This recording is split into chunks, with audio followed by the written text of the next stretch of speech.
Más de uno Ibiza y Formentera. Participación ciudadana. Buenos días, Agustín. Dentro de nada es 22 de julio y bueno, es el Día Europeo en memoria de las víctimas de los delitos de odio. Es una triste conmemoración, pero bueno, para quien no lo sepa, viene de que en 2011 un extremista, primero un radical y luego un radical violento, mató en un campamento en Utoya, es una isla que pertenece a Oslo, a 77 personas, la mayoría jóvenes, simplemente porque no pensaban igual que él. Entonces, como ideológica y políticamente no pensaban igual que él, les mató. Hay que dejar claro que este individuo no era ningún psicópata de estos que de pequeño torturara animales ni nada por el estilo, no. Era una persona que hasta entonces se supone que había tenido una vida perfectamente normal y adaptada, pero bueno, que sufrió un proceso de polarización y radicalización de esos que aquí nos esforzamos siempre tanto porque no se produzcan. Y por desgracia a veces no tenemos muy buenos ejemplos por nuestros referentes nacionales. Vamos a dejarlo ahí y ya está. Entonces, además coincidió con que la semana pasada, si no me equivoco, desde prensa de Policía Nacional se publicó una nota en la que se comentaba que precisamente se había tenido una persona por insultos racistas hacia un funcionario público.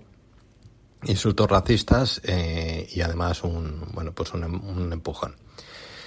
Y a raíz de ahí, en este caldo de cultivo complicado que a veces tenemos sobre estas cuestiones porque o no se entienden bien o hay mucho ruido de fondo, pues varios conocidos y conocidas me dijeron, claro, es que esto de los delitos de odio pues está muy bien, pero es que es por lo que siempre hablamos, es solo para las minorías, solo para la gente de fuera.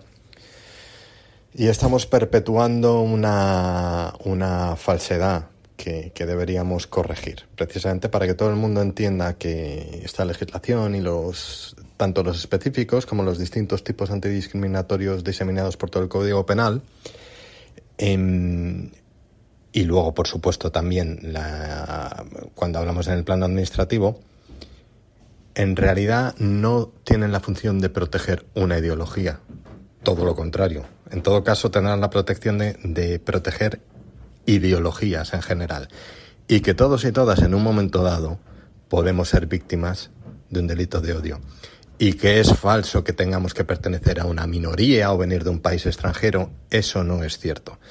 Entonces, lo que se me había ocurrido comentar un poco una sentencia de unos hechos producidos en 2016, pues la sentencia es del 4 de mayo, es la STS 437/2022 del Tribunal Supremo, por si alguien la quiere profundizar sobre ella. Yo leeré partes textuales, pero básicamente aquí lo que podemos ver es que cualquier persona puede ser víctima de un delito de odio.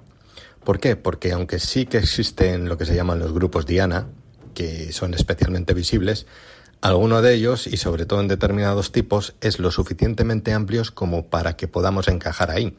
Así que esta es una legislación que nos protege a todos y a todas. No protege solo a minorías, ni a gente que haya venido a otros países, ni a gente de determinadas sensibilidades políticas, como a veces se entiende o se malinterpreta, porque bueno, también corre por ahí mucho bulo, mucha información sesgada.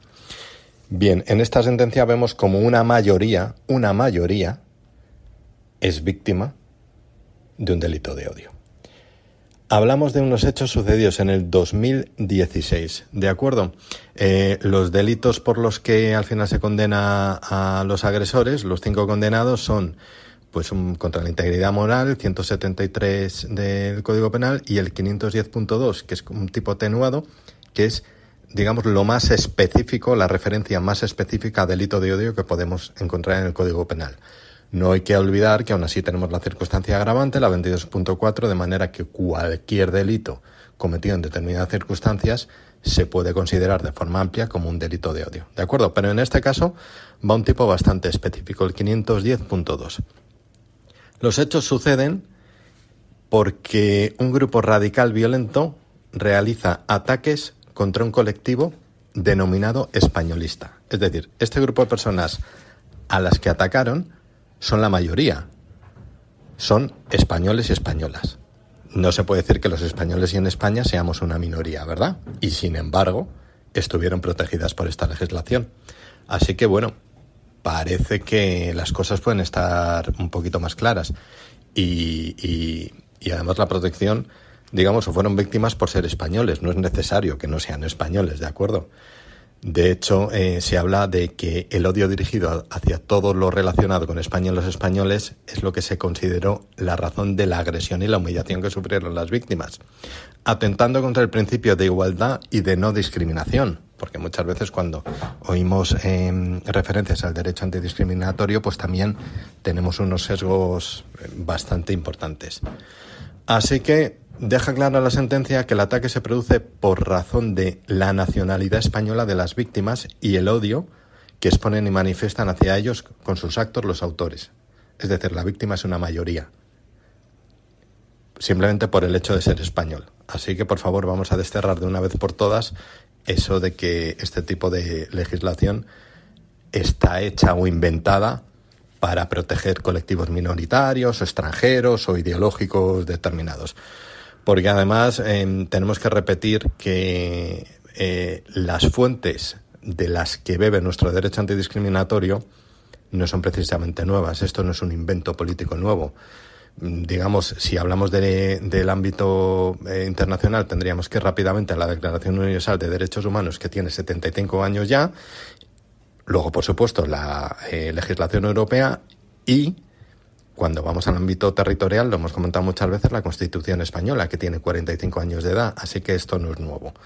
Si tenemos claro que esto no es una cosa nueva, ni que es un invento solo para proteger minorías y demás, que nos protege a nosotros también como españoles y españolas, porque las mayorías también pueden encajar en determinadas circunstancias en uno de los grupos diana de especial protección, quizá empecemos a ver este tipo de leyes como hay que verlas, como un avance muy concreto y además que respalda uno de los derechos constitucionales que para muchos y muchas es muy importante, que es el libre desarrollo o la garantización de que podemos desarrollar libremente nuestra personalidad.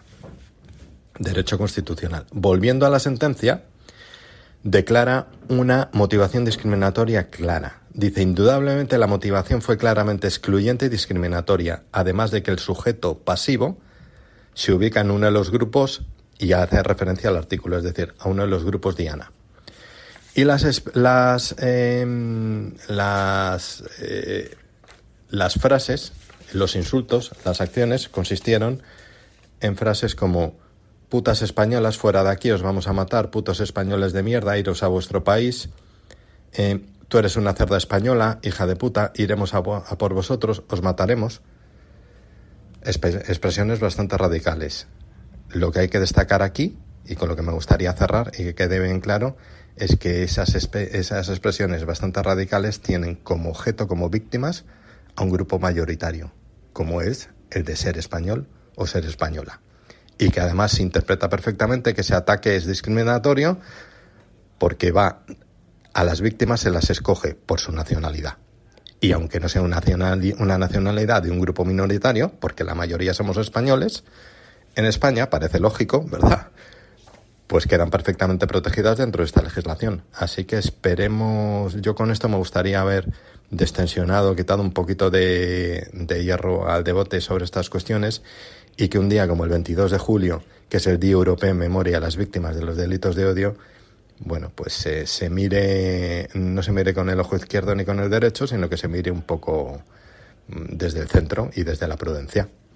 Así que poco más, Agustín. Muchas gracias por vuestro espacio. Otro día más y nos vemos la semana que viene.